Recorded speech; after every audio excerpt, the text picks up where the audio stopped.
journée, nous avons invité deux personnes. Dominique Gillot, qui malheureusement ne peut pas être présente pour des raisons de santé sans gravité, mais qui indispose. En revanche, nous avons l'honneur d'accueillir monsieur François Tadelli, ici, qui est le président du Centre de recherche interdisciplinaire, qui a accepté notre invitation pour clôturer cette rencontre.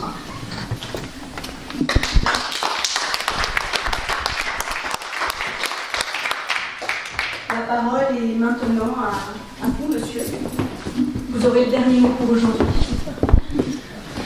Lourde tâche sur un sujet comme celui-ci. Donc déjà, merci de m'avoir invité, merci à tous ceux qui ont contribué à ces réflexions. Je pense que c'est un sujet assez crucial pour notre avenir, dont on voit qu'en quelques heures, on peut juste l'effleurer, s'il y a du travail en amont. Comment est-ce que ça va transformer nos pratiques, celles des jeunes et des moins jeunes.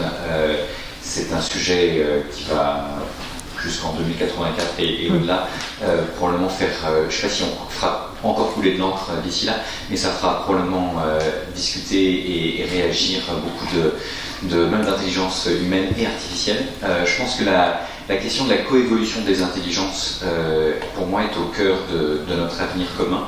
Quand je pense coévolution des intelligences, je pense celle des hommes et des machines. Quand je dis hommes, je pourrais dire hommes, femmes et machines, excusez-moi.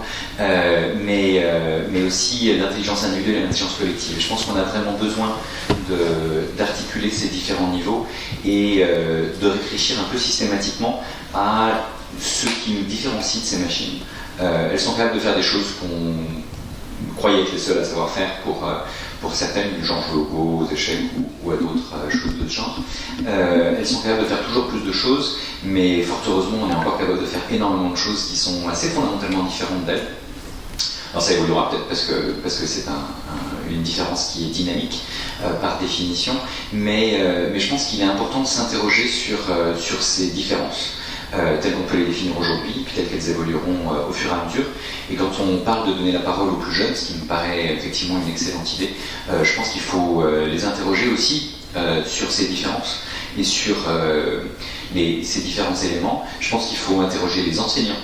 Qu'est-ce qu'ils attendent de ces intelligences artificielles? Qu'est-ce qu'ils attendent de leurs intelligences? Quels sont les domaines dans lesquels ils n'ont pas du tout envie d'être substitués? Quels sont ceux dans lesquels ils ont envie au contraire, je sais pas, automatiser la correction de copie, ça peut être utile au moins sur certains sujets, même s'il peut y avoir des domaines où on peut avoir envie de l'intervention humaine. Et donc c'est pas simplement un problème de substitution, c'est aussi un problème de qu'est-ce qu'on est capable de faire entre l'intelligence des humains et des machines. Est-ce qu'on est capable de faire des choses que ni les machines seules, ni les humains seuls ne sauront faire? Et je pense qu'il y a énormément de questions par rapport à ça. Et là aussi, on peut interroger les plus jeunes, les enseignants, l'ensemble des citoyens sur ces thématiques-là. Et je pense que ces thématiques sont encore au début et que ça me semble très important de développer des approches que je qualifierais d'approches citoyennes et participatives, des approches de type sciences citoyennes et participatives de ces dynamiques. Je pense que pour moi, il est essentiel que les outils d'intelligence artificielle qu'on utilisera, en particulier dans un contexte scolaire, soient des intelligences artificielles dont les codes sont disponibles, dont tout ça soit mis en open source, parce que je pense qu'on a vraiment besoin de pouvoir aller vérifier ce genre de choses. On a besoin de développer une culture par rapport à ça. Il y a déjà des choses qui sont possibles, y compris pour les plus jeunes. Scratch travaille à la création de modules qui font que les plus jeunes peuvent apprendre à utiliser ces outils. Donc je pense qu'on doit pouvoir le faire très jeune et on doit pouvoir simultanément développer à la fois une veille sur les espoirs et les inquiétudes, parce que je suis certain qu'il y a au moins autant d'espoirs que d'inquiétudes sur ces sujets, et que c'est pas forcément les mêmes suivant les âges, suivant les profils et suivant les époques. Il suffit qu'il y ait un film de science-fiction un peu parlant pour que tout d'un coup les gens voient leur perspective sur ces sujets évoluer. Donc je pense qu'il faut, y compris, travailler avec des artistes qui peuvent contribuer à développer des imaginaires. Il faut aussi développer les imaginaires de chacun d'entre nous, y compris des plus jeunes. Il y a par exemple un projet que je trouve intéressant qui a été parrainé par Cédric Villani et initié par une organisation qui s'appelle le Labo des Histoires. Et le Labo des Histoires invite d'une manière générale les jeunes à écrire des histoires, mais là ils sont en train de les inviter à écrire des histoires. Ce sont des lettres aux intelligences de demain. Alors c'est quoi les intelligences de demain? La question est très ouverte. Les jeunes peuvent... Est-ce que ce sera des dauphins augmentés? Est-ce que ce sera des intelligences artificielles, des robots, des humains qui auront connecté leur cerveau entre eux, ou je ne sais. Il y a plein de possibles et chacun peut espérer ça. Et puis en même temps, quand on écrit, on peut écrire ses espoirs, on peut écrire ses inquiétudes, on peut écrire tout un tas de choses. Donc ça, c'est le genre de choses qui, à mon avis, est intéressante à essayer de promouvoir, parce qu'on est encore au début de tout ça. De manière un peu plus pragmatique, pour donner un exemple de choses qui existent déjà à l'université, en particulier à Rennes, où Yann Lequin, enfin ne pas confondre avec Yann Lequin, a développé un projet que je trouve intéressant, qui est de former au big data et à l'intelligence artificielle tous ceux qui le souhaiteront, quelle que soit la majeure disciplinaire dans laquelle ils sont impliqués.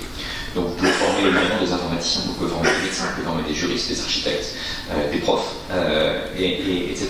Et je pense que c'est extrêmement intéressant d'offrir ce genre de choses. Et une des manières dont il le fait, que je trouve intéressante, c'est de dire il a récupéré toutes les données internes à l'université sur quels étudiants s'inscrivent et comment ils ont plus ou moins de chances de réussir. Et vous savez tous qu'il y a des dynamiques qui ne sont pas complètement triviales par rapport à ça. Et donc, en anonymisant ces données, il permet aux étudiants d'interroger leurs propres données. Je pense que c'est une bonne manière que d'apprendre à utiliser ces données et les IA qui les analysent que de les faire sur des choses qui nous concernent directement. Ça permet au passage de s'interroger sur des questionnements non seulement algorithmiques et de données, mais aussi des questionnements éthiques et sociétaux. Et je pense que c'est donc extrêmement important, parce que plus on fait des choses qui nous concernent directement, plus on réalise la complexité de ces sujets et les multiples dimensions qui sont sous-jacentes. Et a fortiori, si on le fait en mêlant des étudiants qui viennent de mondes très différents et qui vont donc avoir pour les juristes des visions différentes, peut-être des informaticiens ou des médecins, mais c'est peut-être du regard croisé de ces différentes disciplines que naîtront une partie de ce que vous disiez tout à l'heure quand vous parliez de projets de recherche interdisciplinaire. Donc on peut le faire avec les plus jeunes, on peut le faire avec les futurs profs, on peut le faire avec les profs d'aujourd'hui, on peut le faire avec les différents chercheurs, on peut le faire avec les différents enseignants-chercheurs des universités qui peuvent tous contribuer à ces réflexions de manière croisée et nous permettre à tous de monter en compétences. Parce qu'il ne s'agit pas simplement de faire monter en compétences les enseignants, on a besoin de tous monter en compétences sur ces sujets et d'arriver à travailler, y compris en ouverture internationale. Vous en avez parlé tout à l'heure. On a la chance d'avoir à Paris à la fois l'OCDE et l'UNESCO. Et c'est assez étonnant, on travaille trop peu avec eux, en tout cas de mon point de vue. Et je pense que cette chance devrait nous être offerte, et donc de développer des choses peut-être encore plus intéressantes. C'est vrai que la France, le ministre et autres peuvent prendre la parole et faire des propositions fortes, mais c'est d'autant plus simple à faire qu'on a à proximité un certain nombre d'acteurs, dont certains sont même des Français qui travaillent dans ces organisations internationales, voire qui les dirigent, et qui sont par ailleurs très intéressés sur ces sujets. À ce sujet, il y a une personne de l'UNESCO qui est présente ici. Bonjour. Et donc, il se trouve que, comme vous le savez, mais peut-être pas tout le monde dans la salle, Audrey Azoulay a ouvert il y a quelques jours seulement une grande conférence sur l'intelligence artificielle et les questionnements que ça peut poser, que c'était l'inauguration également de la Mobile Learning Week qui était consacrée cette année à l'intelligence artificielle et à son impact dans l'éducation. Donc c'est des questions que beaucoup se posent à travers le monde et sur lesquelles il y a déjà quelques expérimentations à certains endroits, mais qui sont encore relativement embryonnaires. Et c'est vrai qu'il y a besoin de fédérer, non seulement au niveau national, mais aussi au niveau international, la réflexion. Et je pense que, de même qu'on a créé par exemple un GIEC, alors, vous savez tous le groupement international d'études sur le climat, où on essaye d'avoir l'avis des meilleurs scientifiques et de mobiliser les collectivités, de mobiliser mobiliser, y compris les plus jeunes, qui d'ailleurs, vous avez vu, se saisissent volontiers de ce genre de sujet aujourd'hui, et qui, de manière intéressante, le font en s'appuyant sur la science, en s'appuyant sur ces résultats du GIEC, et en réclamant à ce que dans leur propre éducation, on voit aujourd'hui une convergence entre le point de vue d'une Valérie Masson-Delmotte, qui est d'ailleurs exprimée dans le monde encore aujourd'hui, en disant les jeunes demandent à être éduqués sur le climat, nous, en tant que climatologues, on pense exactement la même chose. J'ai l'intuition que demain, il y aura peut-être un groupement international d'études sur l'intelligence artificielle ou sur les intelligences et leurs évolutions, et que les jeunes et les moins jeunes, les chercheurs et les citoyens, les enseignants et tous les acteurs de la société civile et des entreprises seront invités à débattre de ces sujets. Et je pense qu'on a besoin de ce genre de choses, parce qu'il est à peu près certain que le climat va impacter nos sociétés, mais je pense que l'intelligence artificielle va l'impacter d'une manière qui est encore assez imprédictible, mais qui sera probablement au moins aussi importante. Et donc il y a besoin d'avoir ce genre de discussion telle qu'elle est initiée aujourd'hui, à la fois des échelles locales, avec un certain nombre d'experts qui donnent des points de vue, et puis à des échelles dans lesquelles on implique les plus jeunes, on implique l'ensemble du monde enseignant, on implique l'ensemble de la société, et puis on le fait à des échelles nationales et internationales. Et donc Audrey Azoulay, l'UNESCO produit un rapport sur l'éducation. Il y a eu le rapport Faure, il y a eu le rapport Delors, qui était respectivement des années 70 et des années 90. Donc, Audrey Azoulay veut faire un nouveau rapport pour 2021 sur l'avenir de l'éducation. Je pense que l'IA va y jouer un rôle important. Et ce qui est intéressant, c'est qu'elle a choisi non pas de confier cette mission aux experts, ce qu'elle fera probablement par ailleurs, mais elle voudrait que l'intelligence collective se mobilise là-dessus. Et donc il y a un vrai enjeu à essayer de permettre à chacun d'exprimer son point de vue sur ces thématiques et de réfléchir à des manières de toucher le plus grand nombre. Parce que c'est plus ou moins facile de le faire, mais j'ai un quiz pour les spécialistes de l'éducation qui sont dans la salle. Est-ce que vous savez quelle est la date de la journée internationale de l'éducation? D'accord, merci. De l'alphabétisation, c'est le 8 septembre. Non, de l'éducation. Et de l'éducation, c'est le 24 janvier. Mais personne ne le sait.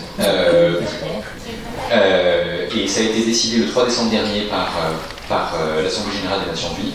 Donc c'est assez intéressant de voir que c'est assez récent. C'est un sujet dont on a pu penser qu'il était là depuis la Société des Nations, ou même avant. Et donc, ce qu'on se disait avec Audrey Azoulay et un certain nombre de ses collaborateurs, c'est que ça serait intéressant d'utiliser cette journée-là pour s'interroger sur ce que c'est qu'apprendre et enseigner au XXIe siècle, et éventuellement faire remonter un certain nombre des questionnements qui sont les vôtres aujourd'hui, ou l'ensemble des questionnements qu'on peut se poser sur ces thématiques, et d'utiliser cette journée-là pour faire une espèce de crowdsourcing des différentes interrogations qu'on peut avoir, créer des bases de données, et puis voir un petit peu quels sont les sujets prioritaires pour l'ensemble des acteurs, jeunes et moins jeunes, et puis essayer éventuellement, parce que c'est un marronnier, le 4 janvier, il en a bien un par mais ça permet éventuellement de mobiliser de manière régulière les énergies sur ce sujet, et donc je pense qu'on peut le faire au niveau national et au niveau international, et on peut comme ça essayer de faire des choses qui sont dans lesquelles on aura aussi besoin d'IA, ce qui est pour peut-être finir et pas être trop long, parce que la journée a été longue pour tout le monde. Ce que je dirais, c'est que l'IA, elle peut impacter différents types de choses. Elle peut éventuellement nous aider à apprendre et enseigner différemment. Elle peut aussi, il peut être utile d'apprendre comment fonctionne l'IA et enseigner comment fonctionne l'IA. Et puis elle peut nous inviter à réfléchir à comment est-ce qu'on apprend et on enseigne à l'heure de l'IA. Et à l'heure de l'IA, ça peut être éventuellement sans IA. De même qu'apprendre à l'heure du numérique, ça peut être apprendre à éteindre son téléphone portable, par exemple. Et je pense qu'on a besoin de ça pour réfléchir à qu'est-ce qui fait de nous un être humain, et qu'est-ce qui fait de nous un citoyen qui se pose des questions, qui cherche du sens. Une des choses il y a des gens qui connaissent mieux l'IA que moi dans la salle, mais une des choses qu'à ma connaissance l'IA ne sait pas faire, c'est répondre à la question de qu'est-ce qui fait sens. Et la notion même de sens, elle n'est pas complètement au cœur non plus du système éducatif, pour être complètement honnête. En tout cas, pas de manière complètement explicite. Parce que je ne sais pas à quelle page dans les programmes la notion de sens apparaît, mais implicitement, évidemment, qu'elle est au cœur du système éducatif. Mais puisque les machines ne savent pas répondre à la question du sens, je pense qu'on a besoin de travailler ces sujets-là. Et le mot sens ayant par ailleurs beaucoup de sens, c'est un mot très polysémique en français, ce qui est en soi un sujet qui pourrait faire un sujet de bac ou je sais pas quoi, mais je pense qu'il y a besoin de s'interroger sur ce genre de sujet et essayer de réfléchir encore une fois à ce qui nous différencie des machines et ce qu'on est capable de faire avec la machine, sans la machine et les uns avec les autres. Et par ailleurs, on a un certain nombre de défis. Je pense que l'ensemble des défis planétaires, le climat, la biodiversité, vous connaissez toutes les crises économiques, sociétales, voire démocratiques que l'on vit en ce moment, doivent nous amener à nous interroger, à rechercher ces questions de sens et à poser ces questions à toutes les échelles et à tous les âges. Et je pense qu'on a donc besoin de plus d'intelligence, ce qui inclut plus d'intelligence artificielle, mais certainement aussi plus d'intelligence humaine, puisque la bêtise artificielle existe aussi. Et d'ailleurs, au passage, je pense qu'on a besoin, ça a été dit tout à l'heure, de développer des formes d'éthique et d'inclusion par design, mais pour vous donner un exemple de jeunes chercheuses qui vient de publier un ouvrage sur l'intelligence artificielle et la place des femmes dedans, et Cédric Villani leur a fait l'honneur de préfacer ça et de lancer leur livre. Et un des points qu'elles font, qui à mon avis est très important par rapport à ça, c'est que la société a, comme vous le savez, un certain nombre de biais, y compris sur les biais de genre, et l'IA, si on lui donne les données qui incluent les biais de genre, elle va reproduire les biais de genre, pas beaucoup de doute. Alors on pourrait vouloir changer les mentalités, et je pense qu'on a un certain nombre à essayer d'œuvrer dans ce sens, mais c'est pas complètement évident. Par contre, il est relativement plus facile de changer quelques lignes de code. Et donc on peut faire en sorte que des algorithmes prennent systématiquement en compte ces questions de biais. Je donnerai juste un exemple. Si vous faites des propositions à des garçons et des filles sur leur orientation professionnelle, vous pouvez le faire à partir des données d'aujourd'hui, auquel cas vous allez faire des propositions qui vont être profondément biaisées. Vous pouvez systématiquement dire que vous allez faire les mêmes propositions à des garçons et à des filles. Et ça, c'est quelque chose que vous pouvez coder dans un algorithme qui va à ce moment-là faire ce que vous souhaitez. Donc cette question de l'éthique, à mon avis, elle est essentielle, et je pense qu'on a besoin de se la poser systématiquement. Donc une espèce de éthique by design, inclusion by design, je pense que c'est des questions qui sont très importantes et dans lesquelles on a besoin non seulement de spécialistes d'algorithmique, mais aussi de citoyens engagés et de gens qui se posent les bonnes questions par rapport à ça. Donc voilà, essayer de systématiquement se poser ce genre de questions, de les lister, d'avoir des lieux physiques, mais aussi des lieux numériques dans lesquels ces questions peuvent être transparentes, et on peut demander, ça peut être inscrit dans le droit, que les algorithmes soient non seulement disponibles, mais également systématiquement essayent d'être aussi équitables que possible, et que le droit opposable à l'équité et à l'éthique systématique, parce que je pense que c'est une des conditions qui fera qu'éventuellement ces choses seront acceptables socialement, parce que si on ne le fait pas, on peut aller vers peut-être des dérives qui peuvent exister dans d'autres pays, mais on peut vouloir, dans un pays comme le nôtre, promouvoir des valeurs humanistes, et en particulier dans un lieu comme le Collège de France, qui est un lieu qui a contribué à faire naître un certain nombre de ces réflexions il y a déjà quelques siècles. Je pense qu'on se doit de revendiquer ces questions-là et de faire systématiquement l'intégration à la fois des progrès de la technique, mais aussi des progrès de l'éthique. Et pour finir, je citerai Aristote qui disait il y a 3 formes de connaissance pour lui: épistémé, techné et phronésis. Épistémé, c'était la connaissance du monde, alors ça nous a bien fait progresser scientifiquement parlant. Techné, ça a donné évidemment toute la technologie que vous connaissez, et phronésis, je ne sais pas qui connaît la phronésis dans la salle, c'est toujours intéressant de poser la question, mais c'est l'éthique de l'action. Et donc on a fait progresser exponentiellement épistémé et techné, mais moins l'éthique de l'action, et je pense qu'on a besoin systématiquement de l'intégrer dans toutes les réflexions qu'on a sur les développements scientifiques et techniques et les impacts sociétaux, en particulier sur des sujets aussi fondamentaux que l'intelligence artificielle. Merci.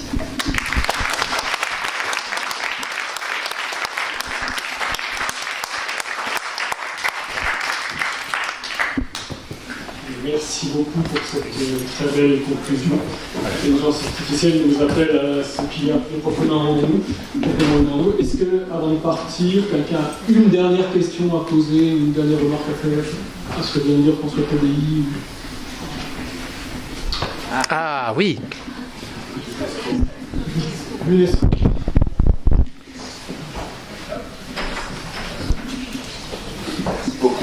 Venez, ça. Je suis le chef de la section de l'UNESCO sur les enseignants, le développement des enseignants. Et je suis extrêmement venu ici pour apprendre ce qui se fait en France et j'ai été très content d'entendre l'élargissement à l'international qu'a appuyé François Tadei. Et pour rappel, la journée internationale des enseignants aussi a lieu en octobre et le thème de cette année sera sur le futur enseignant. Donc c'est une thématique sur laquelle la richesse des discussions que vous avez eues ici nous permettra aussi d'entamer la réflexion sur comment enseigner dans l'avenir. Merci.